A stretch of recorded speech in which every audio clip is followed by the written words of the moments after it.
میں نیوکلیئر کو پاکستان کی حفاظت، وار سے روکنا اور ریجن کی سٹیبلٹی کے کانٹیکسٹ میں بات کر رہا ہوں. دیکھیں نیوکلیئر پاکستان کے پاس ہے، پاکستان نے اس کو ایک کانسیپٹ بنا دیا جاتا ہے، یا جو لوگوں کو امپریشن یہ چلا جاتا ہے کہ یہ تو وار کے لیے.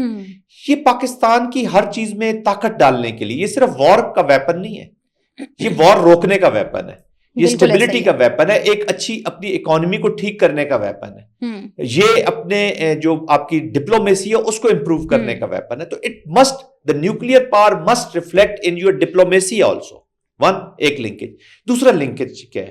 دوسرا لنکیج یہ ہے کہ پاکستان اس وقت اریج ہائبرڈ وارفیئر کا نشانہ بنا ہے. ہائبرڈ میں بہت سارے اس کے ایلیمنٹس ہیں جو ہائبرڈ میں اپلیکیشن ہوتی ہے. اس میں انفارمیشن بھی ہے، اس میں اکنامکس بھی ہے، اس میں اکانومی بھی ہے، اس میں فائنینس ہے، آپ کا جو فائنینس سسٹمز ہیں، اس میں انٹیلیجنس ہے، اس کے بیچ میں ڈپلومیسی از اندر فیکٹر. ملٹری بھی ہے، ڈپلومیسی بھی ایک بہت بڑا فیکٹر ہے. تو اس کا جو رسپانس ہے ڈپلومیسی کا اس ہائبرڈ وار میں جس میں ہم چلے گئے، یہ اب ایک اٹ از مور اور لیس بہت نزدیک ہے آپ کے ملٹری ٹول جو آپ استعمال کرتے ہیں اس کے بہت نزدیک ہے. تو I think it's a hard statement ضرور ہے، لیکن it is a true reflection of the aspirations of the people of Pakistan. Pakistan کے لوگوں نے یہ فیصلہ کر لیا ہے کہ جو ہمارا انڈیا کے ساتھ چاہے سوورینٹی ہو، چاہے کشمیر ہو، چاہے ہماری جغرافیائی سرحدیں ہوں یا ہمارا پانی ہو، انڈیا کے ساتھ جو جنگ ہے اس کے اوپر، یہ this is national vital interest of Pakistan. اور جب کوئی چیز آپ کے ناظرین دیکھنے والوں کو بھی میں بتا دوں آپ کے اس پروگرام کی وساطت سے، کہ جب کوئی بھی کنٹری کسی بھی چیز کو اپنا نیشنل وائٹل انٹرسٹ قرار دے دیتی ہے تو اس کی امپلیکیشن یہ ہوتی ہے کہ they will use, this country will use all available means at the disposal of this state to defend it. جتنے بھی ہمارے ہتھیار ہے، جتنے بھی ہمارے اسپیکٹرم ہے، جتنا بھی ہمارا لیول ہے اکراس دس تھریٹ اس کے مقابلے میں، تو وہ پاکستان یوز کرے گا. اب this is the choice of Narendra Modi and this India, this Bharat, کہ وہ اس کو کیسے کرتے ہیں. اب میں انڈیا دیکھیں نا، لوگ کئی کہہ رہے ہیں کہ جی نریندرا مودی جو ہے وہ ایسا ہے، باقی بھارت میں ایشوز نہیں ہے. ٹھیک ہے، نریندرا مودی کی سوچ ہندوتوا کی سوچ ہے، لیکن ہم نے تو جنگ کانگریس کے دور میں بھی اسی انڈیا کے ساتھ لڑی ہے. ہم نے 71 بھی لڑا ہے. اسی Indira Gandhi was the prime minister جب جو کچھ what was all was happening in Bangladesh, Mukti بانیز، یہ وہ. تو ایک سوچ یہ ذرا زیادہ ایکسٹریمسٹ سوچ ہے. میں تو کہتا ہوں اریج، ہمیں نا، میں 3-4 دنوں سے ایک ہی چیز کہہ رہا ہوں کہ شکریہ مودی کا ٹرینڈ چلائیں جی، جس نے ہمیں یہ موقع دیا ہے. اور اس کے بیچ میں جو ہم نے پروگرام کے شروع میں باتیں کی ہیں، اس طرح کی چیزیں ہو جانا یہ ہماری بدنصیبی ہے. اچھا جنرل صاحب، یہ پہلگام فالس فلیگ آپریشن کے بعد جو کام ہونا چاہیے تھا وہ نہیں ہوا، اور ہونا یہ چاہیے تھا کہ کوئی انویسٹیگیشن ہوتی، اور اس انویسٹیگیشن کے بعد دنیا کو یہ پتہ چلتا کہ یہ جو ڈرامہ بھارت کی طرف سے رچایا گیا یہ کس قدر فلاپ ڈرامہ تھا. تو آپ کو کیا لگتا ہے کہ ابھی تک بھارت کسی بھی انویسٹیگیشن کی طرف کیوں نہیں گیا؟ کیا بھارت کی ایجنسیز کو پتہ ہے کہ یہ واقعی ایک فالس فلیگ آپریشن تھا؟ اس کی وجوہات آپ کو کیا نظر آتی ہیں؟ اچھا جی، یہ بالکل ایک فالس فلیگ آپریشن تھا. ایجنسیز کو معلوم تھا، ایجنسیز اس کا حصہ تھیں. جو ڈاکومنٹ آپ نے پکڑا ہے، آپ کے پروگرام میں ایک دفعہ بتا کے بھی گیا ہوں کہ وہ ڈاکومنٹ جو ہے وہ را کا ڈاکومنٹ ہے. اب یہ را جو ہے یہ مودی ڈریون را ہے، ڈیپ اسٹیٹ کی کلاسک اپلیکیشن. ایجنسیز کو بالکل پتا تھا. 36 سے 48 گھنٹے پہلے انہوں نے بتایا میڈیا کو کہ یہ انسیڈنٹ ہوگا، اور انسیڈنٹ کے 36 سے 48 گھنٹے کے بعد آپ نے امپلیکیٹ کرنا ہے ISI کو اور پاکستان کو. وہ ریٹنگز کے چکر میں اور یہ میڈیا کا، اور اس میں وہ انہوں نے شروع کر دیا. پھر انہوں نے کہا جی کہ FIR درج ہوگی، جو بھی ہوگا اس کے بیچ میں امپلیکیٹ کیا جائے گا اگین ISI کو اور پاکستان کو. تو وہ انہوں نے اس میں وہ فورن ہینڈ کا چلا گیا جی FIR، اگر آپ کو اور سے پڑھے. اور دوسری چیز انہوں نے کہا جی کہ ہم یہ بھی کھیل کھیلیں گے کہ یہ جی ہندوؤں کو پکڑ کے مارا ہے انہوں نے، ٹارگٹ کلنگ. FIR میں کیا ہے؟ Indiscriminate firing. پھر ویڈیوز بھی آ گئی اس انسیڈنٹ کی، وہ دیکھ رہے ہیں آپ کہ وہ کسی کو نہیں، وہ فائرنگ ہو رہی. تو ان کا تو سارا ڈرامہ ہی فلاپ ہو گیا. تو ایجنسیز کو بھی یہ فیلئر ہی ہو گیا نا. را کا تو بہت برا فیلئر، امبیرسمنٹ. اب وہاں پہ انڈیا میں حالت جنگ شروع کرنے سے پہلے اپنی امبیرسمنٹ روکنے کی، اینڈ فرسٹ ٹائم پورے کا پورا سودا 100% انڈین عوام نے بھی نہیں خریدا. اب وہ بھی تنگ آ، سکھ بول رہے ہیں، دلتس بول رہے ہیں، کانگریس بول رہی ہے، سماجوادی پارٹی بول رہی ہے، ایک آدمی پارٹی بول رہی ہے، اپوزیشن کی پارٹیز بول رہی ہے، اور کشمیری تو چیخ رہے ہیں.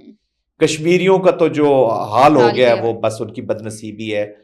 دیکھیں اس وقت وہ قیادت ہے انڈیا کے بیچ میں جو انڈیا کے اندر کسی مائنارٹی کو نہیں دیکھنا چاہتی اور انڈیا سے باہر اپنے نیبرہڈ میں کسی کو سوورن نہیں دیکھنا چاہتی. پاکستان از اے چیلنج. تو اس وجہ سے یہ ڈرامہ فلاپ ہوا ہے. بٹ ہیونگ سیڈ دیٹ سوچ ابھی بھی وہاں پہ موجود ہے. یہ کچھ بھی ڈرامہ کر سکتے ہیں. ابھی IPL کی وجہ سے شاید رکے ہوئے ہوں. تو I am keeping my fingers cross. دیکھتے ہیں ابھی IPL کے فائنل کے بعد آگے دیکھتے ہیں ہوتا ہے آگے آگے دیکھ کے ہوتا ہے کیا. بٹ الحمدللہ پاکستان از بیلنس. پاکستان اس کو ول ٹیک آن انڈیا انشاءاللہ. بالکل ایسے ہی. اچھا جنرل صاحب, کشمیریوں کا آپ نے ذکر کیا, تھینکس ٹو مودی اگین کہ کشمیریوں کا جو ایک دفعہ پھر سے معاملہ ہے وہ ٹیبل پر دوبارہ آ گیا ہے. اور سوال تو ہمارا یہ بنتا ہے, ہمارا کیا پوری دنیا کا بنتا ہے کہ اتنی فوج تعینات کرنے کے باوجود بھی اگر وہاں پر امن قائم نہیں ہو سکا تو آپ کو کیا لگتا ہے کہ اب معاملات جو ہیں وہ کوئی رزلٹ اورینٹڈ نکلیں گے یا ابھی بھی بھارت اور وہ جو مودی سرکار کی سوچ ہے وہ اسی پالیسی کے اوپر قائم ہوگی؟ ارے جی چیلنجنگ ہے اتنے جلدی ان کو چیزوں کا سمجھ آ جانا انٹل انلیس جو آبجیکٹیوز ہیں اس آزادی کے. دیکھیں نا ان حالات کا پیدا کرنے کا میجر مقصد بھی یہی تھا کہ جو آزادی کی تحریکیں چل رہی ہیں اس وقت انڈیا کے اندر ان کو دبایا جائے. اور ان تحریکوں میں لیڈ کیا ہے کشمیر.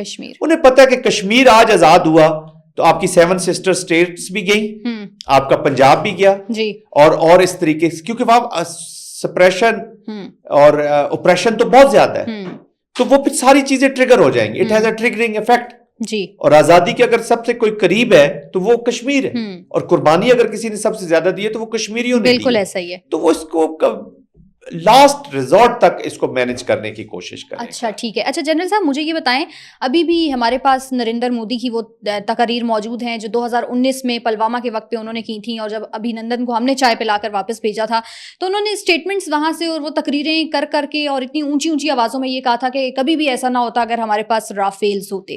تو اب تو رافیلز بھی ہیں, سارا کچھ ہے, اور ان کے پاس ان کے مطابق تو ایک بہت اچھی فورس بھی ہے.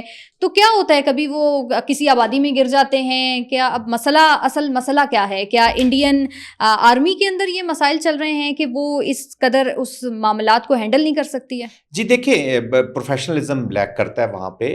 ٹیکنیکل ایشوز بھی ہیں, ان کی ایئر فورس بھی is not that very well trained, اور ان کی اکوپمنٹ کی بھی پرابلمز آ رہی ہیں, ان کو ہینڈلنگ کی پرابلمز آ رہی ہیں. دے ور سیریس چیلنجز. اگر نہ ہوتے تو ابھی تک کچھ نہ کچھ وہ اس کی امپلیمنٹیشن کر رہے تھے. کچھ نہ کچھ تو ہاں جی. تو اب پاکستان نے ان کے رافیلز کے مقابلے میں چیزیں بھی بنا لی ہیں اور اپنی سپیریئر جو ٹریننگ ہے اس کے ذریعے وہ بہت ساری چیزیں کور اپ کر رہے ہیں. تو آئی تھنک وہ they have the serious flaws, اور بار بار ان کی ملٹری لیڈرشپ یہی ان کو بتا رہی ہے, اور جب ان کو بتاتی ہے تو ان کو ریوارڈ کیا ملتا ہے, وہ ان کو سیک کر دیتے ہیں. جیسے deputy chief of air staff sack ہوئے ہیں, وہاں سے ریموو کر دیے گئے. تو they have serious problems inside their military. اچھا آخر میں شارٹلی بس مجھے یہ بتائیے گا تھوڑا سا, اگر ہم ڈفرینشیٹ کریں اسٹیٹ آف پاکستان اور اسٹیٹ آف انڈیا نے کیسے رسپونڈ کیا ہے اس پہلگام فالس فلیگ؟ دیکھیے انڈیا کا تو ساروں کے سامنے ہے, فالس فلیگ کا کر دینا, ارریسپانسبل, ایک ہتنتوا مائنڈ سیٹ کی نیگیٹیوٹیز کے ساتھ بھری ہوئی سوچ. پاکستان نے بہت میچورلی ایک رسپانسبل اسٹیٹ کے طور پر وہ بڑا میجرڈ رسپانس دیا ہے, اور ہر ڈومین میں دیا ہے, چاہے اکنامک ہو چاہے سوشل ہے. پیپل ٹو پیپل کانٹیکٹ کی میں بات کر رہا ہوں, ایئر اسپیس کا بند کرنا, پھر سکھوں کو الاؤ کرنا اور باقیوں کو روکنا, تو کوڈ پرو کو پلس کیا ہے. اور سب سے بڑا جو نیشنل وائٹل انٹرسٹ قرار دے کے انہوں نے اپنے پانیوں کو بالکل کلیئر میسج دے دیا کہ this is a red line. تو Pakistani leadership must be appreciated on this at least. ٹھیک ہے جی, بہت شکریہ. یہ تھی ہماری آج کی پوڈ کاسٹ. امید ہے آپ کو پسند آئی ہوگی. انشاءاللہ اگلی پوڈ کاسٹ میں آپ سے ملاقات ہوگی نئے موضوعات کے ساتھ. اپنا بہت سارا خیال رکھیے. اللہ حافظ.